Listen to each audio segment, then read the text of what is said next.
Okay, so the idea is to talk about RSA digital signature. I mean, exploiting this asymmetrical algorithm, the RSA, for digital signature. It will work quite like RSA for encryption, but we will do a twist and a little bit difference to make a signature, digital signature, using the RSA. So let's start. Let's use this one. And let's see how it will work. We have components, let's work throughout them. We will have private key like in the RSA. It will be used for signing the data you want to send. So we'll use your private key. The public key will be used for verification. I mean, we will take the signed data and then use the public key to revise it to make sure that this data that was sent came from someone with the private key that is the one that signed it. They will have hash function. You can use it to convert the message to a number. For example, we will take a text and we'll convert it using the hash function to a number. Signing algorithm, which create the signature, it's the like encryption in RSA, but using the private key instead of the public key, because the one who sends uses private key to sign, and then the one who receives use the public key to revise it for the original hash value, which is the data. And verification checks if the revised data using the public key is the original hash value or data. So we will start with the key generation.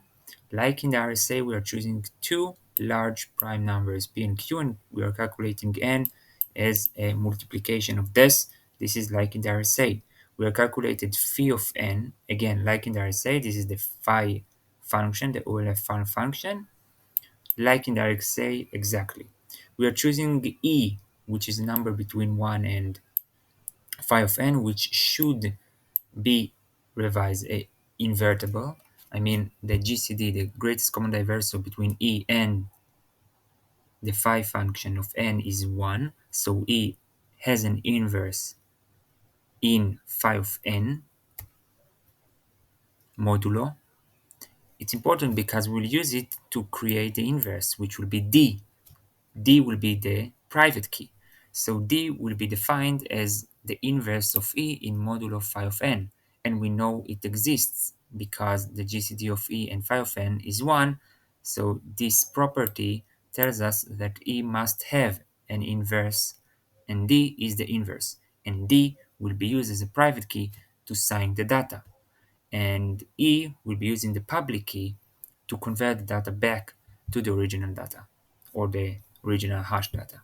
So the public key will be N and E. Again, the user which will want to check if the data is signed will use this public key, will use the N to make sure that the message is authentic. And the private key, which we will use this N and we'll use this D, and the N is the modulo, to sign the data before we send the message. So how we sign? We can use hash function. It's not totally needed, but we can use the hash function, taking the data, for example, hello world, and convert it to a number. We will see it just next. So we hash the message, m is the message. We hash it to a number. For example, hello world converts to a hash something, for example, 123. This is what we will do. It's just a number. Uh, and the sign will be take the hash value and to the power of the d, the private key value, the inverse of e in modulo phi of n, and now we are in modulo n. Note that this is modulo phi of n, and here it's modulo n.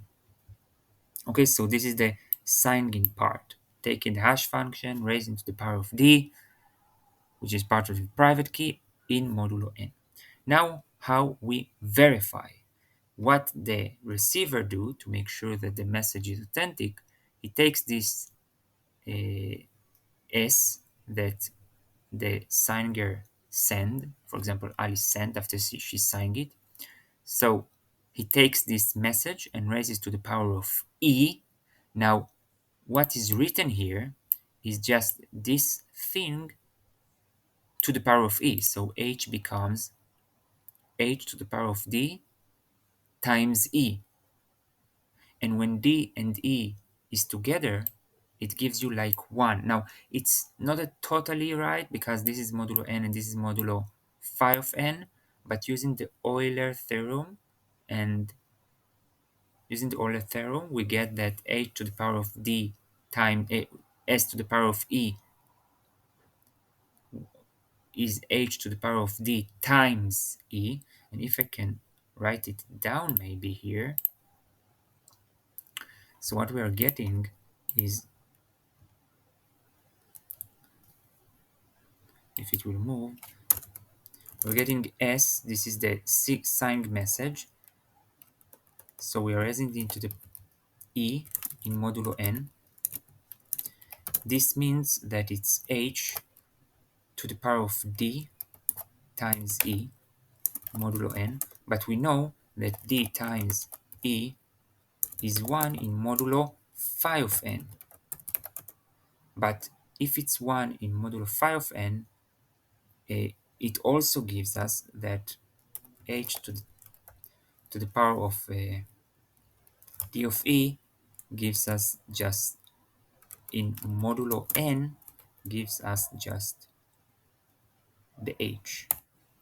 It's k plus phi of n plus 1, but we are getting this using the Euler theorem. So from this part, we are just getting the original h. And now we are making sure we verify that what we got is the real message. We also get